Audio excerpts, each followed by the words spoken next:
Welcome to Fresh Catholic, a podcast for those who are converting, reverting, or simply want a fresh perspective of the Catholic faith to help them to open their hearts and minds to become closer to the love and goodness of Christ. My daily prayer is that I will be a bright light to others, to be filled with the love and light of Christ, so that when people look at me, they see Him radiating out from me for His glory. Hello and welcome. I'm Lori Balderas, and I'm so happy you're here. Well, how's your summer going so far? Are you enjoying yourselves? Are you spending time with family and friends? Are you heading to the beach or mountains or on a trip? Are you relaxing or are you getting projects done? Whatever you're doing, I hope you're still making time for the Lord. Keep praying, keep reading that Bible, keep attending Mass. God doesn't take time off. He's not a slacker. No, relax, enjoy yourselves, but keep the Lord as a part of your day. Summertime is a perfect time to listen to Fresh Catholic weekly podcasts and also Fresh Catholic Daily, the daily Mass readings. We are on most podcast platforms and also YouTube. We have a YouTube channel. You can take us anywhere. You can listen at the beach, on a walk, on a road trip, on a bike ride. Please listen, subscribe, rate, share, and review. And also please follow me on Instagram and Facebook at Fresh Catholic. I do short videos every day. So you'll never be a day without Fresh Catholic and Lori Balderas. Maybe you'll get sick of me, who knows? The more views, likes, shares, subscribers, ratings, and reviews we get, the more exposure the podcast will get to spread the word about our Lord and draw others to Christ and the Church. Please help us in our mission. And also, please don't be intimidated by doing the ratings and reviews. And also, subscribing is just a matter of pushing a button. It doesn't cost anything. All of these are simple to do, really, honest, I promise. If you need help, contact me. I'll teach you how to do it. Also, please check out our website, freshcatholic.com. We have so many things going on our website. It's just packed with all sorts of things to look at. We have Fresh Catholic comics. We have a blog.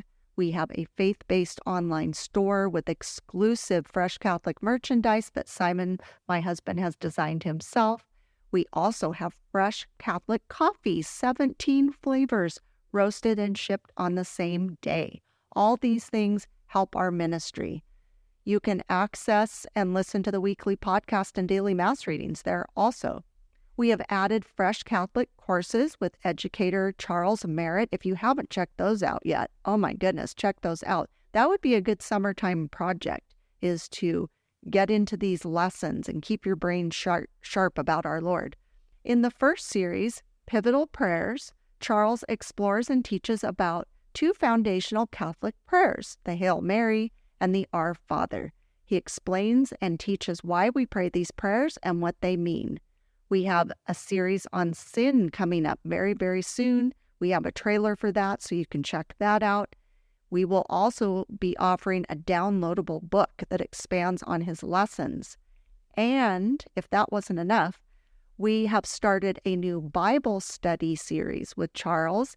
And right now, there's 2 episodes up so far, and he's walking us through the Gospel of Mark. So go check that out. That's going to be an ongoing series. That's going to be a long ongoing series. So you have lots of things to keep you busy in the summer just with Fresh Catholic. So we just really appreciate your dedication to our mission, and we love your support. Please reach out to me. Email me at lori@freshcatholic.com, and let's have a chat. Okay, let's now welcome Simon Balderas. Hello, Simon. Hello. Oh my gosh, let's just tell the audience what just happened. So I said, hello, Simon, and you look like a deer in the headlights. Yeah. I startled you, so we had to start it over. Yeah. Because it took you by surprise. I don't know why. Well, We're sitting here with headphones on. What'd you think was going to happen? I thought you were going to do a long intro. I forgot you already did that, and so... You scared the bejeebles out of you. Yeah, you woke me up. Okay. Hello. Hello. Okay. So this is going to be I got this inspiration for this episode, like I always do from the Holy Spirit, but also because I went to our church volunteer dinner the other night. I didn't just go to it. I, of course, worked at it because I'm on the staff. But man, when I left there, I was feeling pretty inspired by volunteering. And I was feeling pretty inspired about being in service to others. So I just thought we would do our episode on volunteering and service. Okay. So our church is pretty large, the Our Lady of the Assumption Church in Ventura, California. And so we had this volunteer dinner.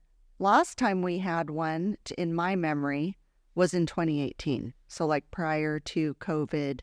And it was a huge event as well. But I wasn't as involved in the church back then. So here we have this one this year. And we had a huge turnout. And I have to say, since I am on the staff, I have knowledge of the fact that I thought it was a huge group, but there was way more people invited. Okay. That probably weren't able to come since it's summertime, right? But it was such a huge group, and I was thinking, wow, we have the greatest number of volunteers here.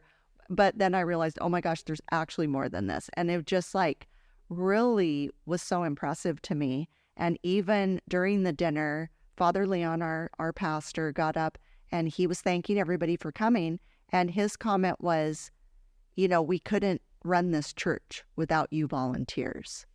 And I think that's how a lot of organizations is they rely on volunteers. They rely on people to step up and do so many jobs and so many tasks, because certainly a small group of people can't do that. Right. Right. So it just really inspired me, and it just reminded me of how I was raised, learning to not necessarily do organized volunteering. My parents didn't say, we're going to go volunteer.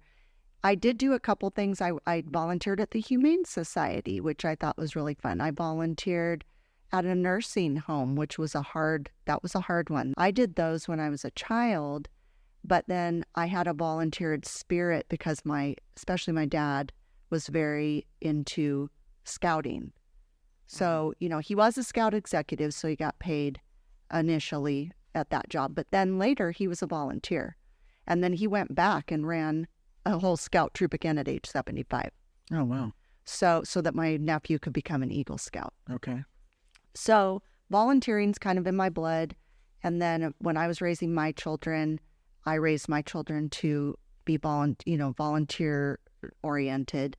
So I just think it's really important. And so in this episode, I just want to talk about different ways we can volunteer. Why should we want to volunteer? Your thoughts and feelings about volunteering, because I think we have a little bit different take on volunteering regarding our personalities and things like that. So the ultimate goal here is to encourage people to leave this episode being inspired to want to go out and volunteer themselves, and to, get their family members, children, grandchildren to also volunteer, because that's how we're going to just spread more love and kindness and care to others. Right. Okay. So when you were growing up, did you volunteer as a child, or did you experience volunteering in your family? We'll be right back. I need some more time. Can I get more time? Can anyone get more time? Is that a thing? I would like to spend more time being a husband, a dad, neighbor, coworker. I want to spend more time on my faith. I want to be good at my job and not waste time at my job. I want to go down the wrong path fewer times, or go down the right ones first. I want to learn how to make more time. This is Making Time, a series where I try to make more time. Time for the good stuff. Yeah. So in my family, we had I had a big family, as you know, and it was a little chaotic and unorganized. And I think not all the time, but much of the time. And I think that when things are chaotic, things can be stressful and so forth. And I think in order to volunteer, I kind of think like you got to have your stuff together a little bit because, it's planned. You don't want to let people down. You have to show up at certain times or do certain things. And so I don't want to say it was hard for me, but it is harder to do in the midst of chaos. Now, that being said, yes, I did volunteer. For example, I was an altar boy for many, many years from I think you can become a altar server when you're maybe in the second grade, third grade. I'm not really sure. So, well, anyways, I did it. Depends on the child too. I volunteered as an altar server from a very young age all the way through high school, actually, or up to like when I was 15, roughly. So that, and then my family also volunteered to raise guide dogs for the blind. Oh, that's so cool. Yeah. So we did 3 dogs, each separate dogs, and you raise them for about a year, and then you have to give them up for rigorous training, and then they go to somebody who is blind. Was that hard for you to give them up? It was. You fall in love with these animals, and of course, it's really, really difficult. But it taught me a lot, and we were tasked with doing the basics, so we had to make sure that they knew how to sit and how to heel and how to walk properly on a leash and that sort of thing, so that when they go to the rigorous training, that all the basics are out of the way, and and they hand select these dogs, special dogs, for their ability to guide somebody. Were you able to then experience the people getting the dogs, receiving the dogs? So I would get letters, and the owners would send thank yous and so forth. So we communicated, because I think my first dog went to Michigan. Oh. And so they ship them all over the place, all over the world now. But at that time, it was just the United States. Oh, wow. Interesting. That's cool. Mm-hmm. All right. I love that. So, and then did your parents ever volunteer? So my mom volunteered at church. And I mean, your dad was always working, so I can't imagine him volunteering. I was going to say, any spare time that my dad had, if he would have used it volunteering, he probably would have died. Because he's just constantly working. He needed to rest. Poor guy. Oh my God. But your mom volunteered. My mom was always volunteering for the church, whether it was for adoration or we would have rosaries at our house all the time. Or she also volunteered, I believe, at the thrift store, the St. Thomas thrift store. Yeah, she worked at the thrift store, and she was in the choir and just involved as a volunteer. And I didn't know your mother sang. Oh, yeah. She's got a beautiful voice. I bet she does, because she has a very soft, sweet speaking voice. Yeah. I mean, you have an amazing voice. Oh. He really does. When he sings, I'll be in the other room singing, I drop everything and listen, but he doesn't know it. Oh, boy. Well, my mom would, she could really belt one out. I mean. Really? Oh, yeah. Interesting. Yeah, big time. Oh, that's little trivia here that I didn't know. I'm learning so much about you and your family on this podcast. Anyway, I understand what you're saying about when your life is so busy and chaotic, it's hard to make time for volunteering. Yeah. And also, I really appreciate what you said about if you're going to volunteer for something, and this actually goes for paying jobs too. If you're going to volunteer for something and you're going to make a commitment to it, he's slurping his coffee because he's got to stay awake for this, man. It's in the afternoon. I know. It's sleepy time. Anyway. Well, they do that all the time on Joe Rogan. I know. So now so now it's Simon Balderas is in competition with Joe Rogan slurping on the pod. Okay. Anyway, if you're going to volunteer or you're going to just even have a paying job and you're going to make a commitment, you must show up on time. You must go do what you promised to do. You can't let people down. Right. You can't. I mean, I know that there's paid people out there that are store owners and business owners that are having a real hard time keeping people employed because people aren't coming to work. They're coming late. They're quitting after 2 days, after being trained, and then they're quitting. It's just, you got to follow through. You got to follow through, make a commitment. You're letting people down if you tell them no or you don't show up. So, people count on you. You need to follow through. So I can see that if your life isn't kind of in order, it's harder. I don't want to say it's out of the question. Mm-hmm. You can train yourself. Yeah. But it is hard when you have a chaotic life to volunteer your time. Yeah. But that being said, I do think it's such an interesting phenomenon to volunteer, because I feel like when you volunteer and you're doing something for someone else and you're giving your time and your treasures and your talents to them and you're doing things for them that they're unable to do, I can speak for myself. It makes me feel really good and worthwhile to help somebody else. Like that I'm making their day better or making their life easier because of something I'm doing. And I'm doing it because I just want to care for them and because I love and I want to show kindness to them.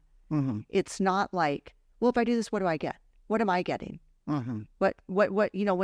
That's one of my biggest pet peeves is when you ask, especially a child, can you go take out Mrs. Smith's trash cans? Well, what is she going to pay me? Can you just go do it for her to be nice to her because she needs your help? Right. That's what we need to teach our children.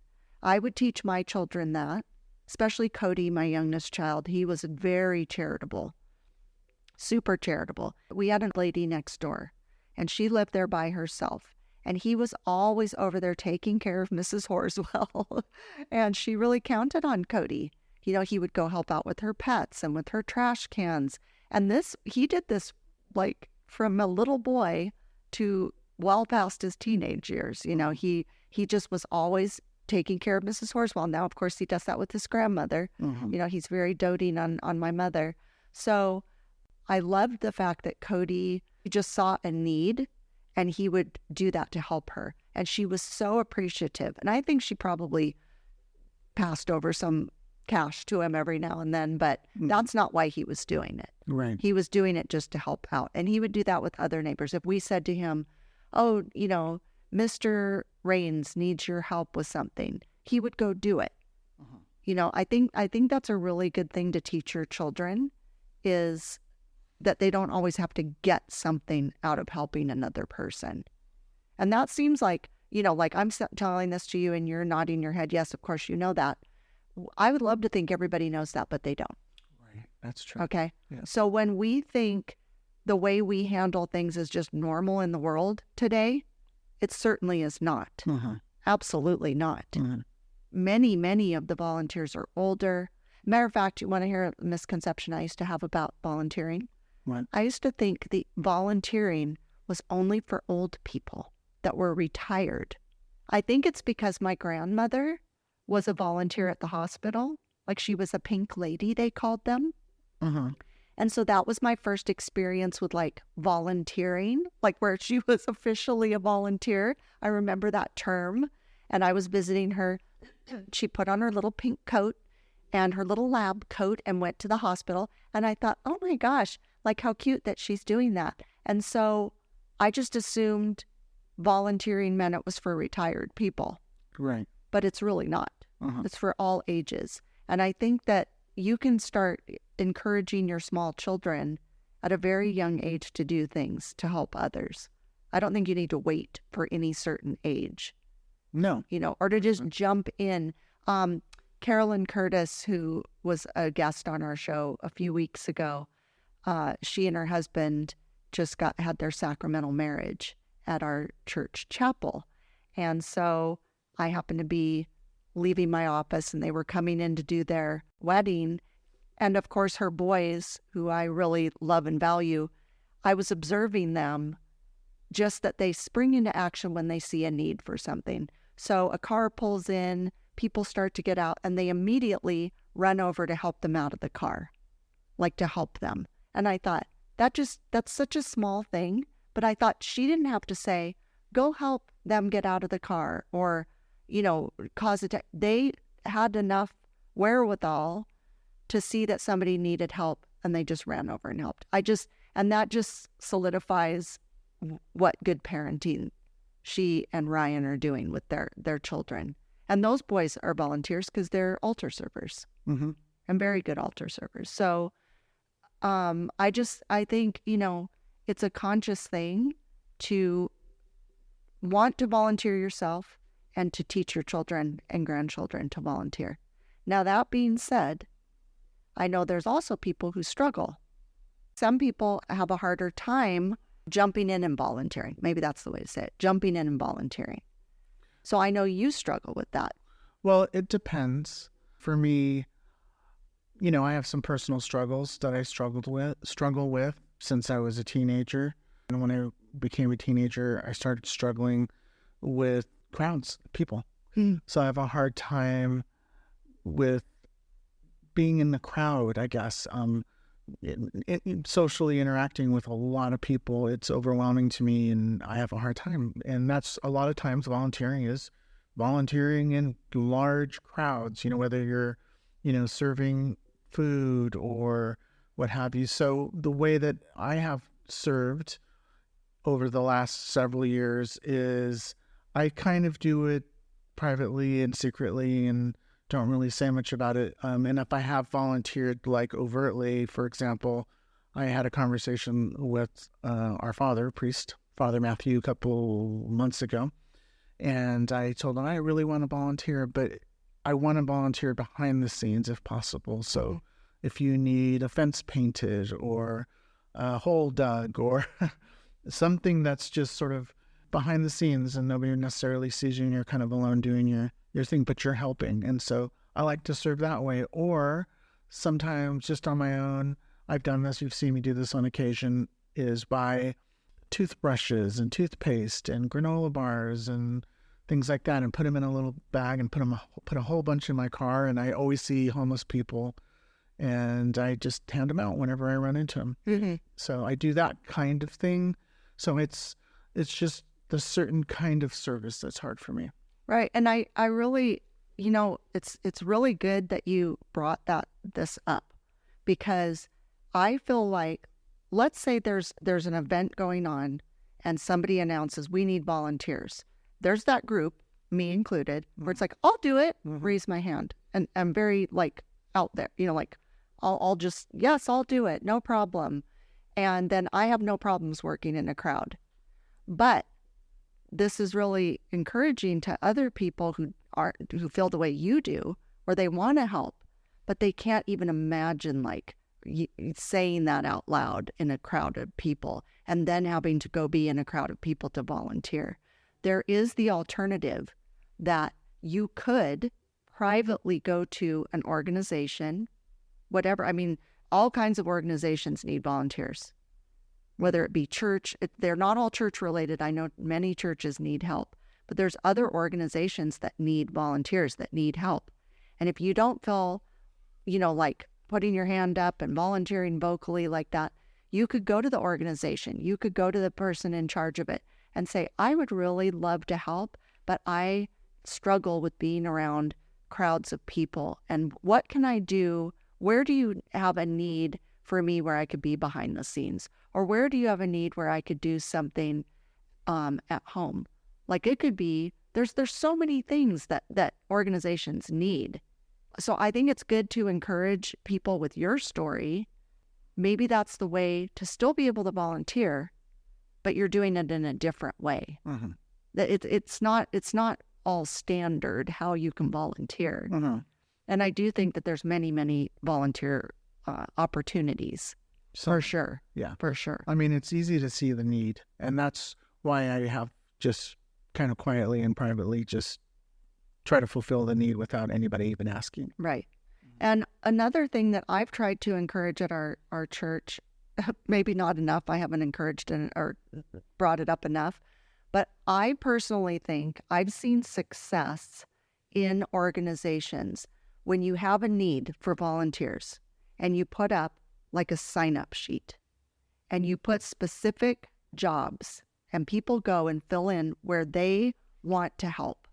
Because when you say a big thing like, we need volunteers, that's a very daunting statement to some people. It's like, well, what is that going to entail? Like, am I going to be able to do that? Because when I volunteer for something or I commit to doing something, I'm not going to do that if I can't follow through on it. I'm not of that personality. I'm not going to tell somebody I can do it. So I'll think about it. I'll think, can I really give my time to this? Do I have time for this? Sometimes I get involved in things I regret later and think, man, I probably bit off more than I can chew on this, and other things are going to suffer because I didn't give it enough thought ahead of time. So you really do have to before you commit, say, can I see this through and give it 100% of my effort? Because I don't want to let people down. Right. But I always feel better when there's a sign-up sheet and it'll have different tasks. And I'll think, well, I know I'm good at this. I know I can really help with this and use my gift. I encourage organizations to do that, to have like a thing where it's easy to volunteer. Same thing with kids probably would feel better if they knew what their task was going to be. And then I think that once you kind of feel success with that, like, oh, wow, I can do this. And oh my gosh, I'm making a difference. And oh my gosh, this is really helping other people. You might venture out and try different things. So that's one of the reasons I wanted to do this episode today was I really want to give everybody a challenge for the summer. I would love it if you guys would go volunteer for something this summer and go encourage your children to volunteer for something this summer and give it a shot for the summer. Try it for the summer. So like, let's use this example. I'm going to go volunteer at the Humane Society. We're going to do that as a family. And let's say your son really wants to go help out walking the dogs at the Humane Society. And your daughter wants to go and work in the cat room, you know, and help with the cats and changing their litter boxes or whatever they do. Then make that commitment for the summer. Let's say you don't end up liking it or there's something wrong with it. I don't know. You can switch and do something different. Let's say you love it and you're like, oh my gosh, I want to continue on. Then great. Then they have these volunteers now that are committed to it. So I'm going to send out that challenge that try to find something to volunteer for this summer and see, and then maybe switch it up when school goes back or change something. But consider those things where it's an ongoing volunteer commitment you're making. Of course, there's also volunteer commitments you can make at holiday time. You could go work in a soup kitchen. You could box up food for needy families, things like that. You can volunteer for in those ways. I love your idea about as a family. Like I distinctly remember one time when you and I did those bags together for the homeless. And you asked me to go buy, you had a list of things you wanted for the bags. And we bought like a Ziploc bag. And we put the things like combs, deodorant, toothpaste. There was all sorts of things. And we had men bags and women bags. I think we had razors. We had little cans of shaving cream. We went to the dollar store is what we did. Yeah. And some of the stuff you can buy, like they'll have like 4 toothbrushes in a package for $1. Yeah. You know, so we bagged all that up, kept it in the van. And then, like you said, as needed, you just would hand them out. Yeah. I mean, that's awesome. That's so easy and doable. Your kids can help you put the bags together. You know, I think we even put like granola bars in there and we did things like that. Yeah. We did that. So that's a really good family project and that's really helpful. Also, of course, you could clean out your garage this summer. Maybe find out different volunteer groups that need things like, what if you have an excess of blankets or excess of clothes? You know, you can find places to donate those that will help. Those are just some ideas. But I do think it's a good thing to get your family involved in is what can we volunteer for? Maybe it's a seasonal thing. Maybe it's something that has something to do with an interest of somebody in your group. Also, if you're older and you are retired and you have a lot of time on your hands, I just know that the gifts you had in your prior life when you were working, I'm sure people could use today. like I was telling you, we have Walt at our church. He's our IT guy. And I'm pretty positive that was his job, when he wasn't retired. And now thank the Lord for Walt, because he comes in and helps out with so many things. Or we have gentlemen that come and help, tinkering around, painting things, fixing things. It's great. It's just like we need those people. We have our little worker bees that do many meals, and they come in and they have like their production line making sandwiches and things, so they do that part. And then I think another group takes the bags of food down to the river bottom.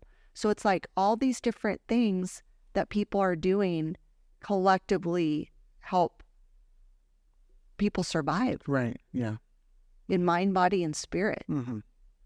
It's a beautiful thing. And I feel like, especially in this day and age, everybody's so incredibly self-centered and inward and all about me and what are you going to do for me?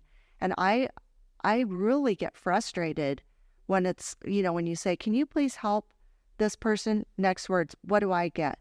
What am I getting paid? What's in it for me? Mm-hmm. It's not about that, guys. I think everybody is just constantly wanting to be pampered by other people. I really struggle with that personally.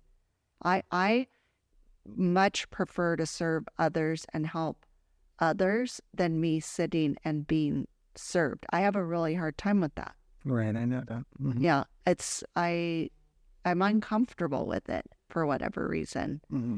So I just think everybody, we've talked about this in other episodes where a lot of people are just so focused on themselves, and it's very strange. I also know that when people volunteer and when people are giving of themselves, it really does something to a person, and it makes them, in my opinion, it makes them feel necessary and worthwhile. And I think it really helps with depression. I think it really helps with people who aren't feeling good about themselves. You go and help somebody else, and it does take the light off of you, and it puts it on the person in need. Mm-hmm. And I think it really helps people's mental state to help others, or even to help animals, or whatever your passion is. Yeah, whatever your passion is. Whatever your passion is. Because some people might not want to volunteer for certain things because it's not their thing and they don't feel a passion about it. But certainly there's something out there that you could do, and you're going to feel so great. I go take communion to my little friend Emily, and she really relies on that, on the Lord being brought to her. And I just want to take that to her so she feels fed. And when I leave there, just her gratitude for me taking the time to do that for her. It's not about me. I'm thinking, I feel like I'm the taxi driver for the Lord, and I'm taking the Lord to her, and she's able to stay connected with him because she can't go to church. Or even the daily mass readings I'm doing. I'm trying to do those so that people will feel connected to the Lord if they can't go to mass. So it's like anything you can do that will help somebody else to thrive and live and feel taken care of. That's a good goal. What do you think would be a good way to encourage people to volunteer? Well, if you're busy, like if you work a lot, like my dad or what have you, or if you're a busy executive or something, I think it's important to mentor young people. So if you're busy, you can incorporate that, and that can be quite helpful in your whatever you're doing.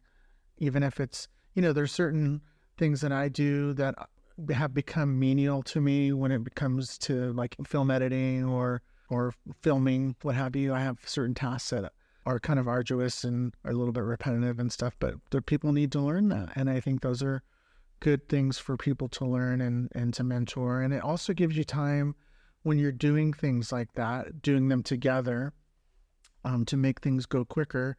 It's a time where you have an opportunity for conversation and talk to people about your life, about their aspirations and why they're doing this. And, you can really get in there with kids.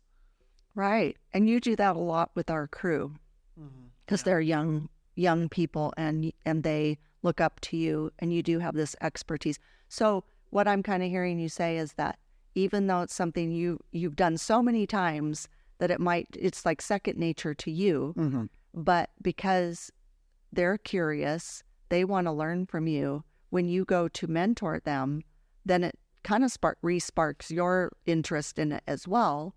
And it also gives you time to get to know them better. Right. Well, let me give you an example, like when I'm doing film editing. So it's taking me years to figure out a process of organizing files and how to organize sound clips and movie clips and labeling things and so forth. And I've done it so many times now. It's second nature, but it does take me a lot of time. So a younger person who's perhaps interested in film editing, if I show them what has taken me years to develop, I gave them a huge gift. Right. So, and it makes things go faster for them. And so now what's taking me years takes them now, they've learned it in a week. Right. And volunteering like that and being a mentor doesn't always have to be for people who are impaired or for people who are at a disadvantage. Mm-hmm. It could be for just people in general where you're giving your time. So let's be clear about that. Yes, you can volunteer to help people who are struggling, are disabled, or elderly, or sickly, or whatever. But you can also help people just by giving your expertise. Right. Mm-hmm. So I've often thought about doing classes. This sounds funny. Doing classes on how to be organized. Mm-hmm. I've also thought about doing classes, joking, not joking, where you kids are going out to college or you're just getting married. Let me teach you the basics about how to run your household. Mm-hmm. I know you and I've talked about that before. Yeah. Because again, like you're just saying, I've done this stuff for years and years and years, and I've perfected it. Right.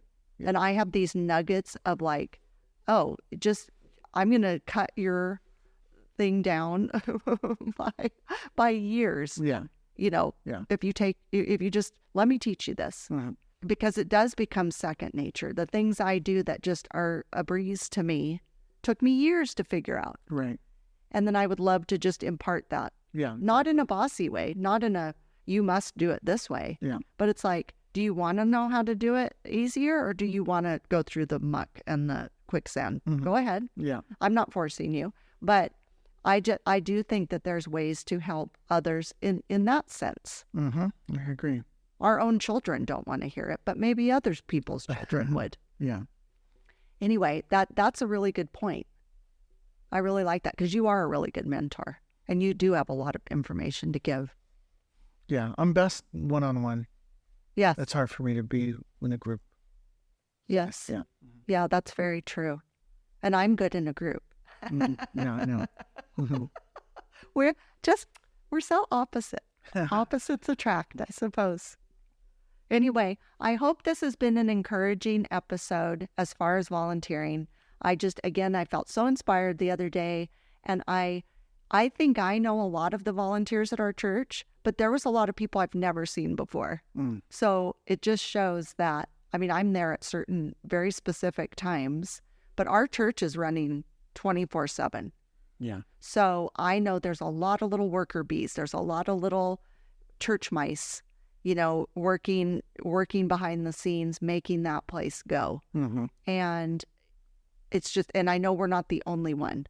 And I do know that there's a lot of organizations that need help. So please go volunteer or mentor Mm-hmm. or do something just out of the kindness of your heart. Maybe you don't want to get locked in on some long-term volunteering thing. Start out small if you think you need to. Don't start out with something that you're going to, not follow through on. But please let us know what you end up volunteering for. Mm. I'd love to hear about it. I'd love to see it. Send me pictures. I'll repost them on my Instagram and Facebook. Show me what you're up to. Send me emails at lori@freshcatholic.com. Tell me what your family did, and I'll talk about it on the podcast. I'll do a recap. I'll do a little update. So let me know. I mean it, guys. Quit shying away from me and reach out to me. I love the ones that are reaching out to me. Mm-hmm. I love the people that reach out to me and send me emails. I always respond. And that being said, before I let everybody go, as you know, Simon and I have been going through a lot of transitioning and all these different things we're trying to get through. We have our, upcoming missionary adventure we're going to be going on. But in the meantime, there's many of you that have subscribed to Fresh Catholic, and we will be in the very near future, especially when we're on our missionary adventure, we will be having a newsletter. We will be doing more interactive things. So thank you all for being patient with us. We're not forgetting you. We're not ignoring you. We're kind of ignoring you, but we're not ignoring you. We are just trying to get some things settled, and we have so many things we want to do in the future. So hang in with us. We're so happy that you're listening. We're so happy you're sharing with your friends. Go out, be a volunteer, encourage your children, families, and grandchildren to volunteer also. And thank you. Love you. Bye. Thank you for joining me today. Now go out and be a bright light in someone's life. And remember, be focused, be faithful, and be fresh. Fresh Catholic is produced, edited, and recorded in Ventura, California.